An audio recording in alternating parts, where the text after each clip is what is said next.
नमस्कार, आप देख रहे हैं हमारी खास पेशकश और मैं हूं आपके साथ शुभेंदु सिंह। कई साल से चले आ रहे रामचंद्र छत्रपति हत्याकांड मामले में पंचकुला की विशेष सीबीआई अदालत आखिरकार अपना फैसला सुनाती है।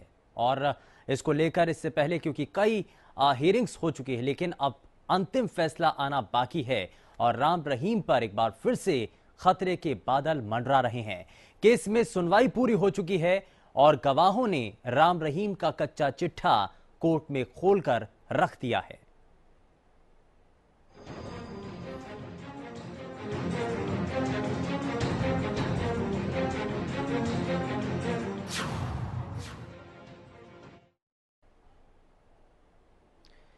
और राम रहीम को साध्वियों का दुष्कर्म करने के मामले में जब 20 साल की सजा हुई तब एक नाम उभर कर सामने आया। वो नाम था पत्रकार रामचंद्र छत्रपति का।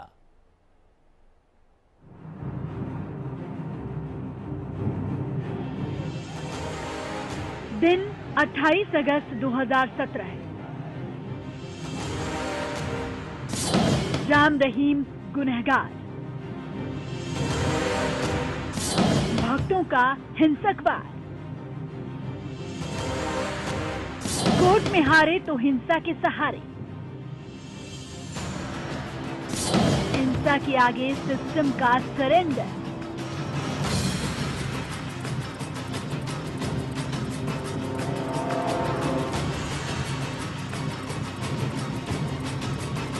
ये दिन इतिहास का वो काला पन्ना है जो पूरे हरियाणा को हिला गया। इस दिन सच की जहां जीत हुई, वही हिंसा के आगे सिस्टम जरूर हार गया। ये वही ऐतिहासिक दिन है जब सिरसा के डेरा सच्चा सौदा प्रमुख राम रहीम को कोर्ट ने सजा सुनाई। मामला रेप जैसे गंभीर अपराध का था तो सजा भी बड़ी सुनाई गई। पर इस पूरे केस में एक शख्स ने सबसे अहम रोल अदा किया। उस शख्स ने अपनी जान देकर डेरे में रहने वाली साथियों को इंसाफ दिलाया। वो शख्स हैं पत्रकार रामचंद्र छत्रपति, जिनकी मेहनत कई साल बाद रंग लाई। लेकिन अभी तक रामचंद्र छत्रपति को इंसाफ नहीं मिला है। अभी भी छत्रपति के इंसाफ की लड़ाई जारी है। आखिरकार कई साल इंतजार के बाद रामचंद्र छत्रपति की हत्या मामले को लेकर फैसले की घड़ी आ गई है। पूरे मामले की बात करें तो 24 अक्टूबर 2002 को सिरसा के पत्रकार रामचंद्र छत्रपति पर हमला हुआ। छत्रपति को गोलियों से छलनी कर दिया गया। 21 नवंबर 2002 को दिल्ली के अस्पताल में छत्रपति ने दम तोड़ दिया। छत्रपति के बेटे अंशुल ने हार नहीं मानी। अंशुल ने सीबीआई जांच की मांग के लिए पंजाब एवं हरियाणा हाईकोर्ट में याचिका दायर की। नवंबर 2003 में हाईकोर्ट के आदेश पर एफआईआर दर्ज की गई। दिसंबर में इस केस की जांच शुरू हुई। 2004 में डेरा सच्चा सौदा ने जांच रुकवाने के लिए सुप्रीम कोर्ट में याचिका की। सुप्रीम कोर्ट ने डेरा सच्चा सौदा प्रमुख राम रहीम की याचिका को खारिज कर दिया। करीब 16 साल इस केस की सुनवाई पंचकुला की स्पेशल सीबीआई कोर्ट में चली। डेरा सच्चा सौदा प्रमुख पर पत्रकार रामचंद्र छत्रपति की हत्या कराने का आरोप है, जिसमें किशनलाल, निर्मल और कुलदीप नाम के 3 व्यक्ति भी शामिल हैं। आरोप है कि बाइक पर आए कुलदीप ने गोली मारकर रामचंद्र छत्रपति की हत्या कर दी थी। उसके साथ निर्मल भी था। छत्रपति की हत्या लाइसेंसी रिवॉल्वर से की गई। छत्रपति को दिन दहाड़े सिरसा में बीच सड़क गोलियों से भून दिया गया। दोनों आरोपियों कुलदीप और निर्मल को मौके पर ही पकड़ लिया गया था। हत्या के पीछे की वजह छत्रपति के समाचार पत्र पूरा सच में अनाम साध्वी के पत्र को बताया गया। छत्रपति हत्याकांड केस में एफआईआर के बाद मामला सीबीआई को सौंपा गया। 2 जनवरी को इस मामले के अंदर आर्गूमेंट्स जो थे वो कंक्लूड हो चुके थे। दोनों पक्षों की बहस जो है वो मुकम्मल हो चुकी थी। सीबीआई के वकील की तरफ से सभी तथ्यों सहित उन्होंने अपनी बात जो है वो अदालत के सामने रखी। तो हमारे मामले के अंदर सफिशिएंट एविडेंस है, सीबीआई ने जो केस इन्वेस्टिगेट किया उसमें जो गवाह उन्होंने बनाए वो करीब करीब सभी गवाहों ने बड़े अच्छे तरीके से अपनी गवाहियां दर्ज करवाई हैं और एक अच्छी इन्वेस्टिगेशन की गई सीबीआई द्वारा, जिसके अंदर जो हमने आरोप लगाए थे कि हमारे पिता की हत्या के पीछे जो षड्यंत्र है वो डेरा प्रमुख गुरमीत राम रहीम ने षड्यंत्र रचा था, उसी के इशारे पर हमारे फादर की हत्या की गई। अब दोनों पक्षों की सुनवाई के बाद कोर्ट अपना फैसला सुनाएगा। ये वही अदालत है जिसने गुरमीत राम रहीम को साध्वी यौन शोषण मामले में 20 साल की सजा सुनाई थी।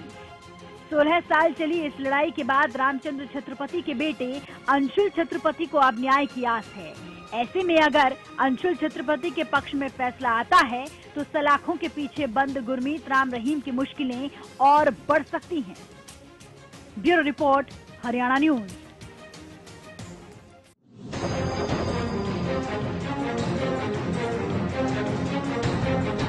डेरा सच्चा सौदा प्रमुख राम रहीम को जब साध्वियों का दुष्कर्म करने के मामले में 20 साल की सजा हुई तो पत्रकार रामचंद्र छत्रपति का नाम उभर कर सामने आया। इस पूरे केस में रामचंद्र छत्रपति को हमेशा याद किया जाएगा। रामचंद्र छत्रपति वही शख्स हैं जिन्होंने सबसे पहले अपने अखबार पूरा सच में एक गुमनाम पत्र छापा था, जिसमें जिक्र किया गया था कि कैसे डेरे के अंदर साध्वियों के साथ दुष्कर्म की वारदात को अंजाम दिया जाता है। लोगों को कम ही पता है कि छत्रपति ने ही सबसे पहले गुरमीत राम रहीम के खिलाफ आवाज उठाई थी। तत्कालीन प्रधानमंत्री अटल बिहारी वाजपेयी को लिखी पीड़ित साध्वी की चिट्ठी छापी थी। साल 2002 में इस रेप केस की जानकारी पत्रकार छत्रपति ने पहली बार दी थी। बाद में छत्रपति को इसकी कीमत अपनी जान देकर चुकानी पड़ी थी। रामचंद्र छत्रपति एक पत्रकार थे। सिरसा से प्रकाशित होने वाले समाचार पत्र पूरा सच के प्रकाशक और संपादक थे। 30 मई 2002 को उन्होंने अपने समाचार पत्र पूरा सच में खबर छापी, जो राम रहीम के साध्वियों के साथ दुष्कर्म करने की खबर थी। 24 अक्टूबर 2002 में अज्ञात हमलावरों ने छत्रपति को गोलियों से छलनी कर दिया था। 21 अक्टूबर को दिल्ली के अस्पताल में 28 दिनों के बाद उनका निधन हो गया था। अगस्त 2017 में साध्वियों का दुष्कर्म मामले में जिसका खुलासा छत्रपति ने किया था। राम रहीम को 20 साल की सजा सीबीआई की विशेष अदालत ने सुनाई थी। सिरसा से 15 किलोमीटर दूर दडबी गांव के रहने वाले रामचंद्र छत्रपति रोज शाम को निकलने वाला अखबार पूरा सच छापते थे। छत्रपति के साथ काम करने वाले वरिष्ठ पत्रकार ने बताया कि छत्रपति दिल्ली और चंडीगढ़ से प्रकाशित कई समाचार पत्रों के लिए फ्रीलांसिंग का काम करते थे। जब ये चिट्ठी उनके हाथ लगी तो उन्होंने सभी समाचार पत्रों को चिट्ठी भेजी और इसे छापने के लिए कहा, लेकिन किसी भी अखबार ने इसे नहीं छापा। उसके बाद ही उन्होंने इसे अपने अखबार पूरा सच में छापने का फैसला किया। साध्वी का अज्ञात पत्र। पूरा सच में छत्रपति अक्सर डेरा सच्चा सौदा में हो रहे अन्याय और अत्याचार के बारे में लिखते थे। डेरा में यौन शोषण का खुलासा उनके ही अखबार ने सबसे पहले किया। पूरा सच अखबार ने एक गुमनाम पत्र छापा था, जिसमें विस्तार से बताया गया था कि किस तरह से डेरा में महिलाओं का यौन उत्पीड़न होता था। पत्र छपते ही खलबली मच गई। सीधे तौर पर राम रहीम पर सवाल उठने लगे थे, जिसके बाद छत्रपति की गोली मारकर हत्या कर दी गई। छत्रपति की राह आसान नहीं रही। गुमनाम पत्र छापते ही उन्हें जान से मारने की धमकियां मिलने लगी, पर इन सबके बावजूद छत्रपति ने चिट्ठी न सिर्फ छापी बल्कि पीड़ित साध्वी से इस पत्र को प्रधानमंत्री, सीबीआई और अदालतों को भेजने को कहा। उन्होंने उस चिट्ठी को 30 मई 2002 के अंक में छापा था, जिसके बाद उनको जान से मारने की धमकियां दी गई। आखिरकार उसी साल 24 सितंबर 2002 को पंजाब एवं हरियाणा हाईकोर्ट ने मामले का संज्ञान लिया, जांच के आदेश दिए, लेकिन छत्रपति को जान से मारने की धमकियां लगातार मिलती रही। शाम को ऑफिस से लौटने के बाद घर के बाहर ही उन पर गोलियों से हमला कर दिया गया था और उन्हें मौत के घाट उतार दिया गया। लेकिन छत्रपति की मौत के बाद उन्हें इंसाफ मिलना इतना आसान नहीं था। शुरुआती जांच में पुलिस सिर्फ दिखावे के लिए काम करती रही। सीबीआई के वकील की तरफ से सभी तथ्यों सहित उन्होंने अपनी बात जो है वो अदालत के सामने रखी। तो हमारे मामले के अंदर सफिशिएंट एविडेंस है। सीबीआई ने जो केस इन्वेस्टिगेट किया उसमें जो गवाह उन्होंने बनाए वो करीब करीब सभी गवाहों ने बड़े अच्छे तरीके से अपनी गवाहियां दर्ज करवाई हैं और एक अच्छी इन्वेस्टिगेशन की गई सीबीआई द्वारा, जिसके अंदर जो हमने आरोप लगाए थे कि हमारे पिता की हत्या के पीछे जो षड्यंत्र है वो डेरा प्रमुख गुरमीत राम रहीम ने षड्यंत्र रचा था। पुलिस ने जो है फेयर इन्वेस्टिगेशन नहीं किया है। जब पुलिस पत्रकार की मौत को लेकर जांच का नाटक करती रही, तब हार कर छत्रपति के बेटे अंशुल छत्रपति ने कोर्ट में याचिका दायर कर मामले में सीबीआई जांच की मांग की। पुलिस ने जो इन्वेस्टिगेशन किया था उसके अंदर काफ़ी इस तरह की कमियां थी, लकूने छोड़े गए थे। पुलिस ने अपनी इन्वेस्टिगेशन के अंदर कहीं भी डेरा प्रमुख गुरमीत सिंह को शामिल नहीं किया, इंटेरोगेट नहीं किया, आरोपी नहीं बनाया। तो जब इस बात का पता हमें चला तो हमने सीबीआई इन्वेस्टिगेशन की मांग की। पिता को इंसाफ दिलाने की लड़ाई अभी तक अंशुल छत्रपति लड़ रहे हैं, पर रामचंद्र छत्रपति की एक कोशिश ने उन साथियों को जरूर इंसाफ दिलाया जिनकी आवाज पुलिस और सरकार ने कहीं दबा दी थी। Bureau report, Haryana news. इस मामले से जुड़े और भी बहुत से पहलू हैं, दिखाएंगे आपको, लेकिन यहां रुक रहे हैं एक छोटे से ब्रेक के लिए।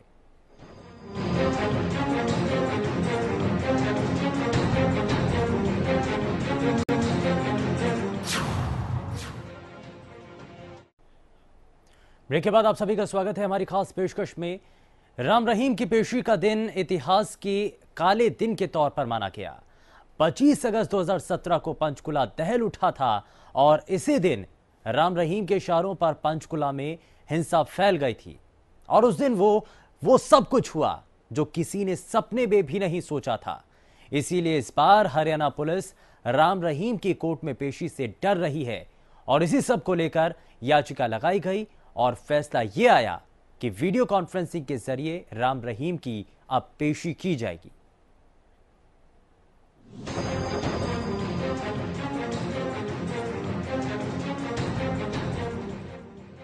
पत्रकार रामचंद्र छत्रपति हत्या मामले में पंचकुला की स्पेशल सीबीआई कोर्ट में फैसला आने वाला है।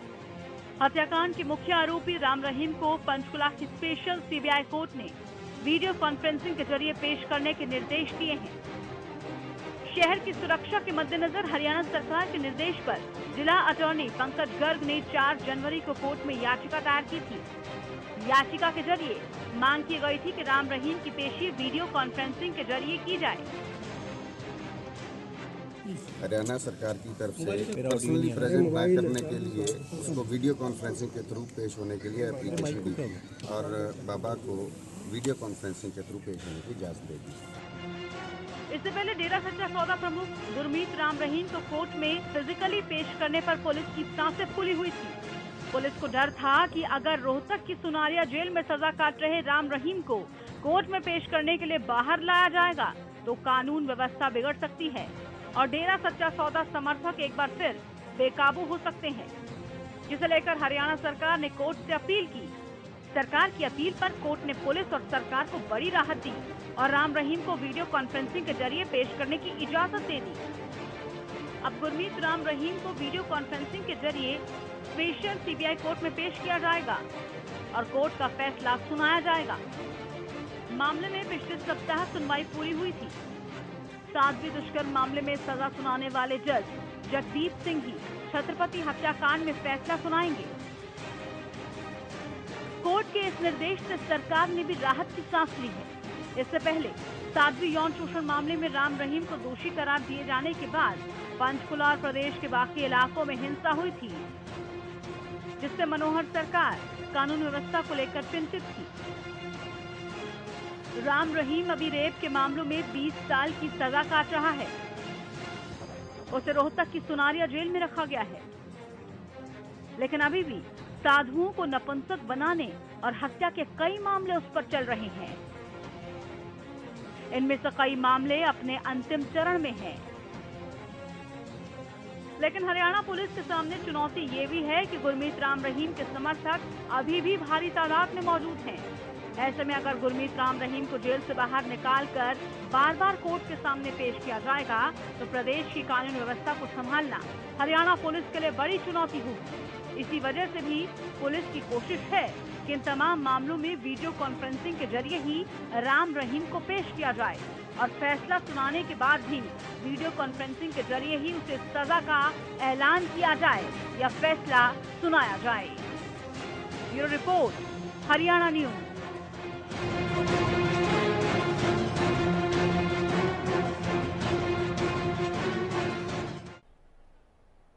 फिलहाल हमारी खास पेशकश में बस इतना ही। नमस्कार।